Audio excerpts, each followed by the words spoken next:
नमस्कार, आपका अभिनंदन है मेरे चैनल पे।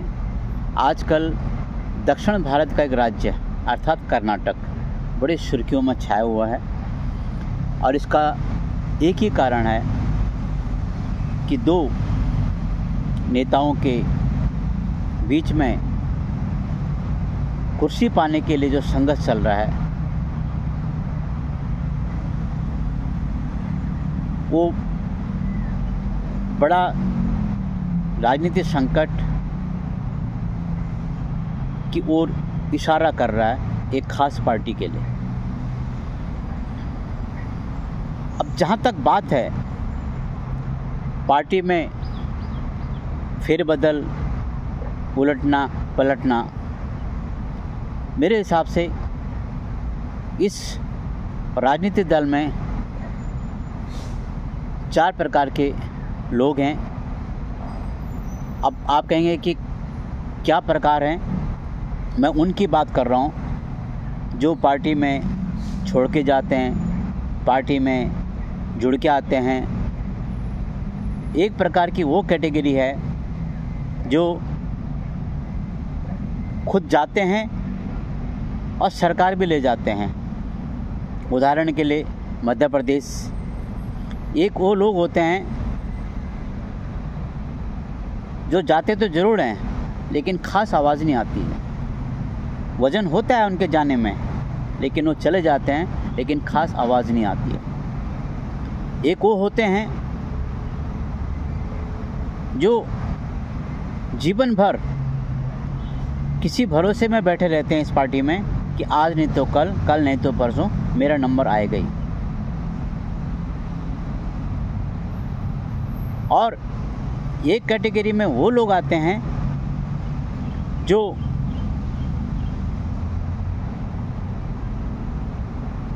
अपने आप तो गए लेकिन पूरे क्षेत्र का जनाधार भी ले गए।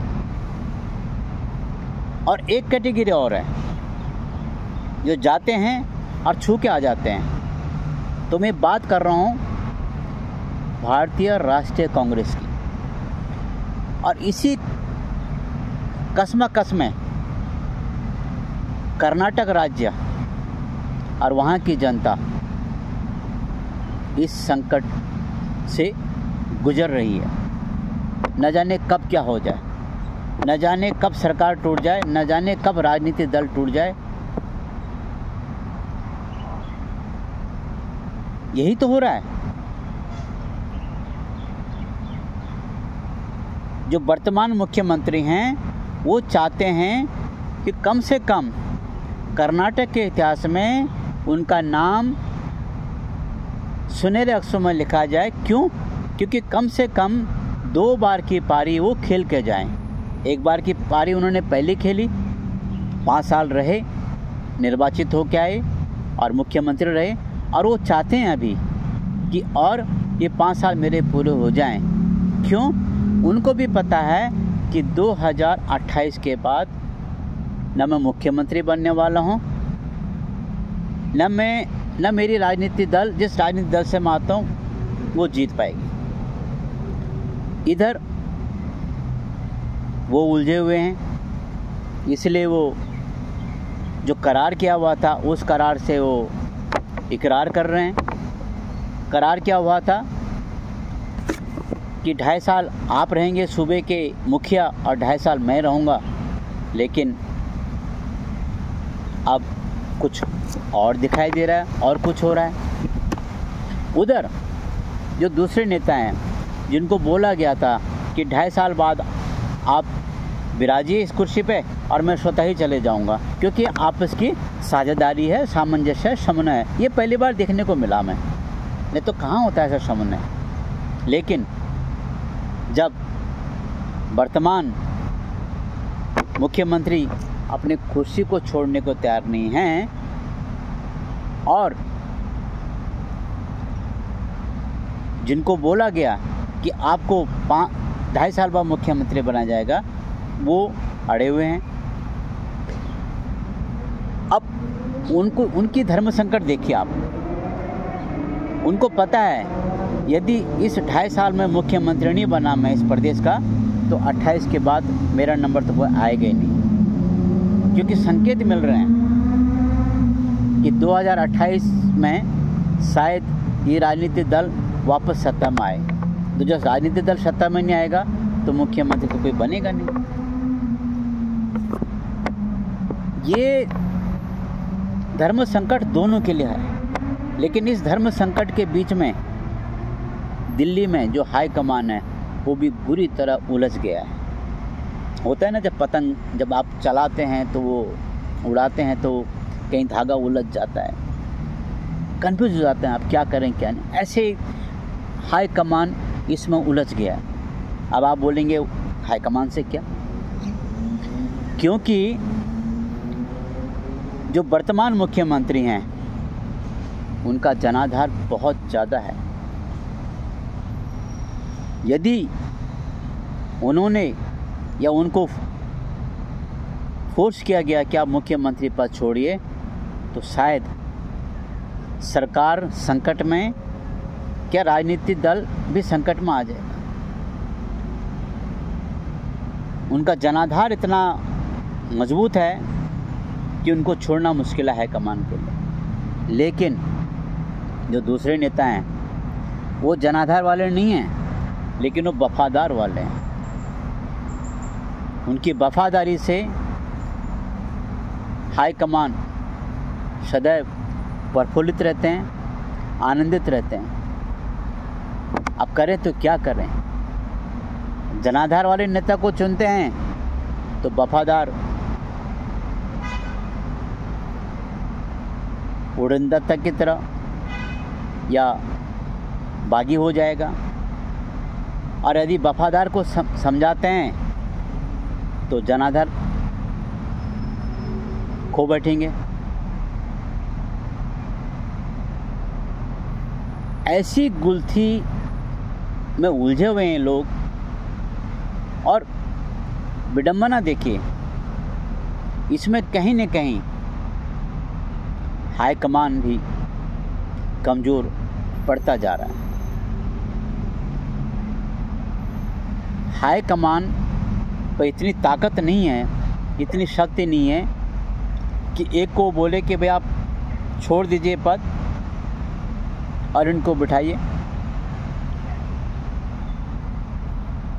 और दूसरे को ये नहीं बोल सकते हैं कि आप बैठिए।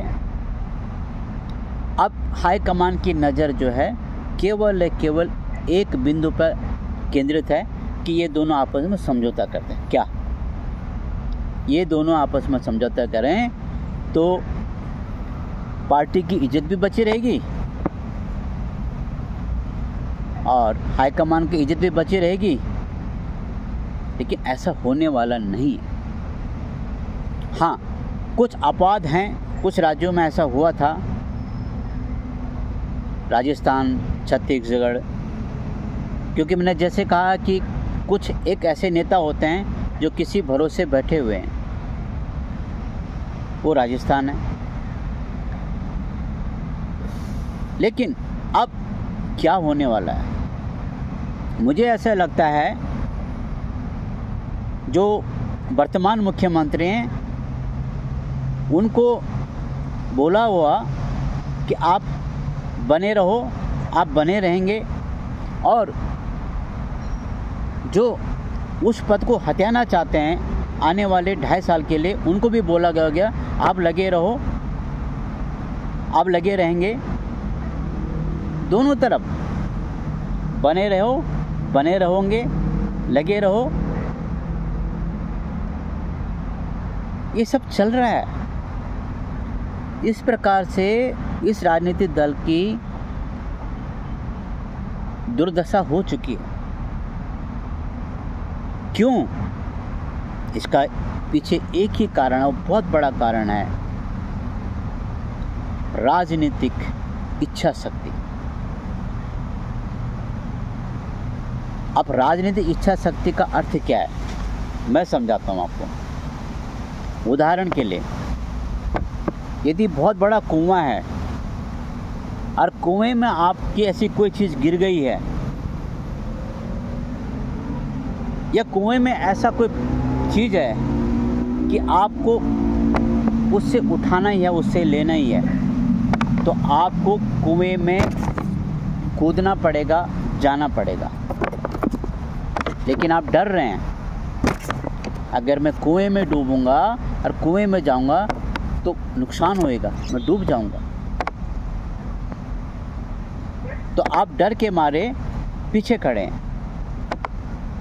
लेकिन यदि आप कुएं में कूद जाते हैं उस वस्तु की प्राप्ति के लिए,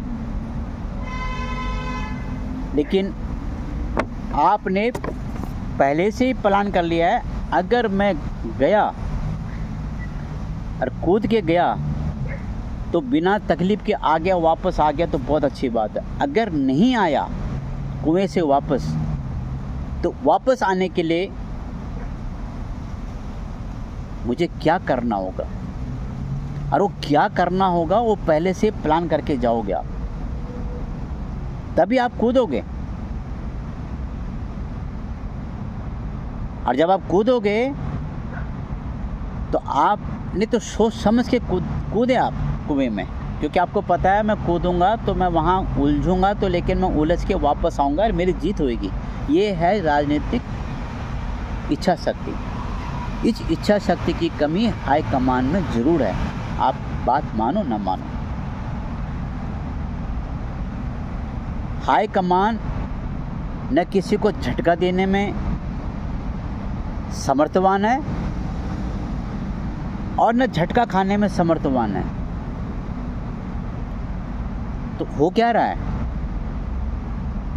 आया ना राजनीतिक संकट, सरकार संकट में।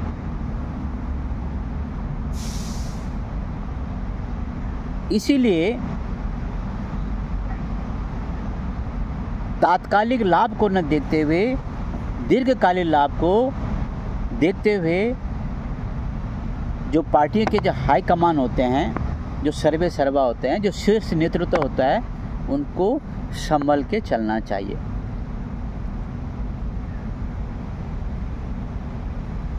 और जब ऐसा नहीं होता तो नतीजा आपके सामने है।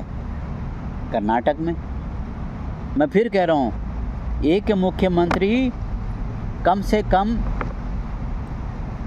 2 बार का कार्यकाल समाप्त करके जाना चाहते हैं, और एक वो हैं जो कह रहे हैं, सोच रहे हैं कि बस यही मौका है, कम से कम 2.5 साल के लिए लेकिन बना दिया जाए, और बन जाऊंगा तो इतिहास में मेरा नाम भी दर्ज हो जाएगा। यही तो है ना। जनता की किसकी पड़ी है, किसी को नहीं। राज्य में विकास कार्य हो रहे हैं और किसी को नहीं। केवल कुर्सी की लड़ाई है, और उस कुर्सी के लड़ाई के चक्कर में हाई कमान की भी मिट्टी पलित हो रही है। मित्रों, ये राजनीति है। इस राजनीति में ये सब देखने को मिलता है। कब वो दिन आएगा जब हमारे भारत में प्रत्येक राजनीतिक पार्टी शुद्ध राजनीति करें और केवल राष्ट्र हित के लिए, राज्य हित के लिए और जनता हित के लिए राजनीति करें, न कि अपने हित के लिए, अपने स्वार्थ के लिए। नमस्कार।